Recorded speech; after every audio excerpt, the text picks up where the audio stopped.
Hello everyone, and welcome to the 24th installment of Yid Talks. Thank you guys for joining me tonight. Tonight's topic is entitled The Unsolved Riddle. Ooh, what is that unsolved riddle?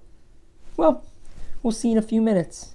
But first, I have to make a quick note of who this talk will be in memory of.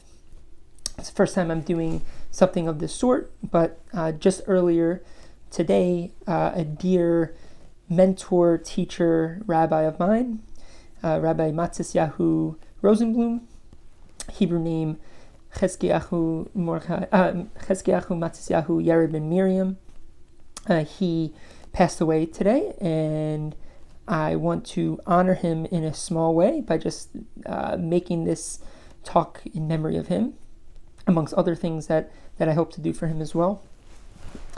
Now, on to the talk. The unsolved riddle. Now, if we think about the modern world, I like starting my talks with the modern world. It feels good. It feels good.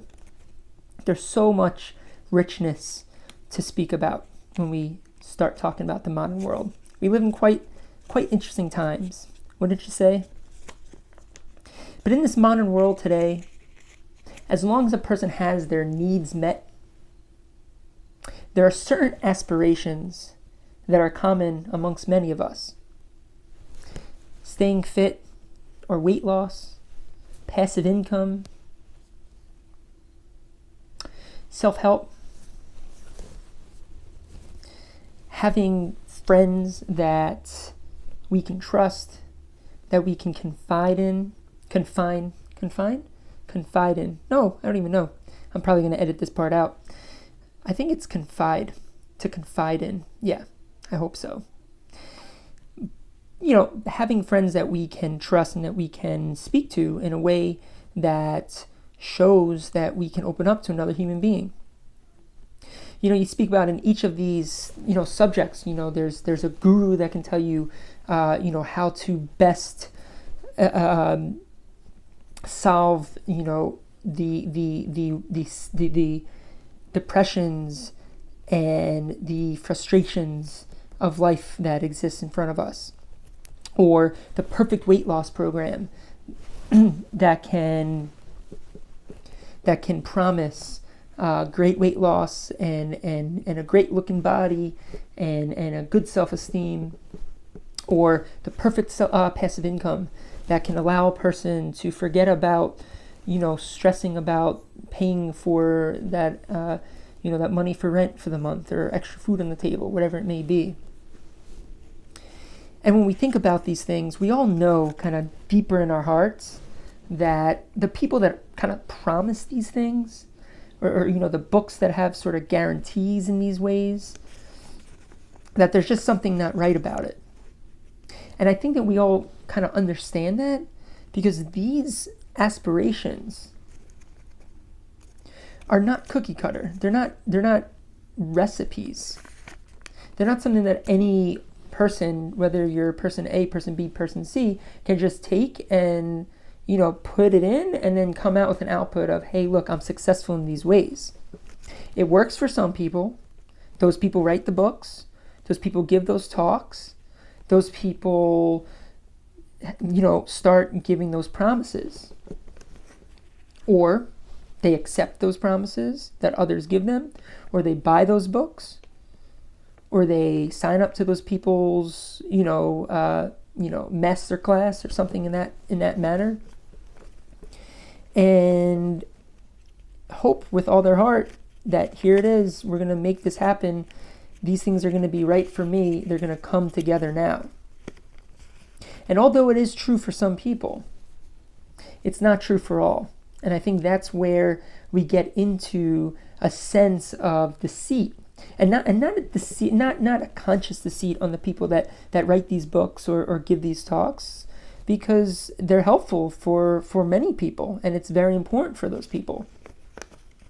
I think it's an unsaid deceit. It's not something that anyone's to blame for.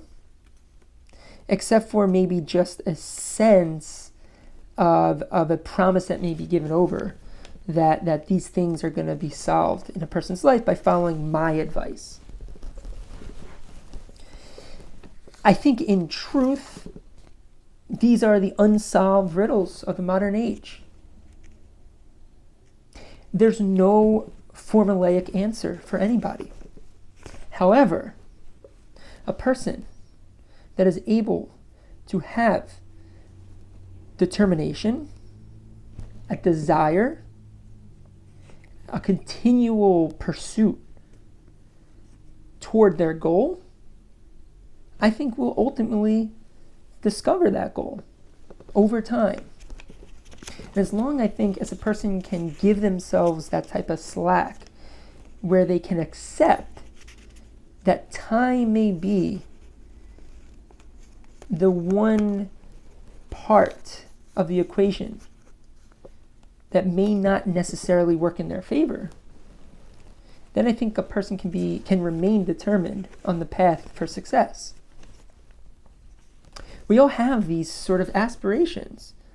We all want, at least many of us want money to be able to do more of what we want to do less of the things that we don't like to do, like working 40-hour weeks, wherever it may be, or 50-hour weeks, 60-hour weeks, whatever it may be.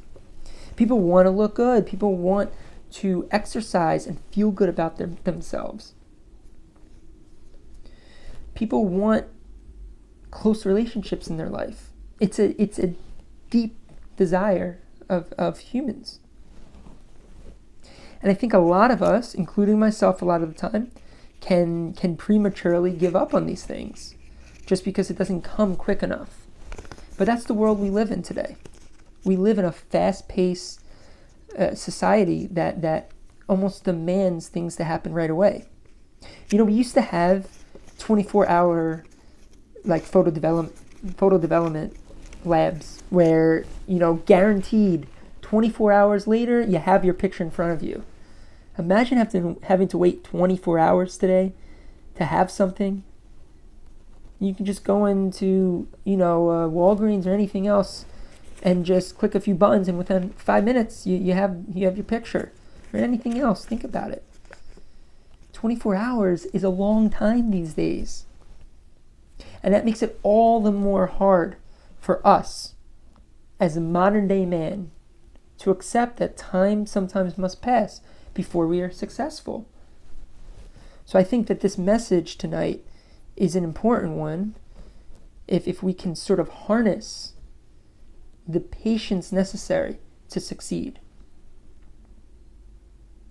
Just need the patience necessary to succeed. And then we too can solve the unsolved riddle. The only thing is, it might be difficult to be able to share that specific recipe with others. But instead, I would suggest that perhaps those who are successful in whatever journey, whatever aspiration a person may have, instead of sharing that recipe, share the determination. Share that undying desire that it took, and that undying commitment that it took in order to reach your goal. That's, I think, something that we can share, and that may be a solvable riddle to a lot of things that may not have easy answers to them. So I'm leaving this talk off tonight with giving everyone a blessing that we should have success in all of our endeavors. We should try our very best. We should remain committed to the desires and the things that we want to succeed in. And God should bless us with succeeding in those things. Thank you guys. Have a great night.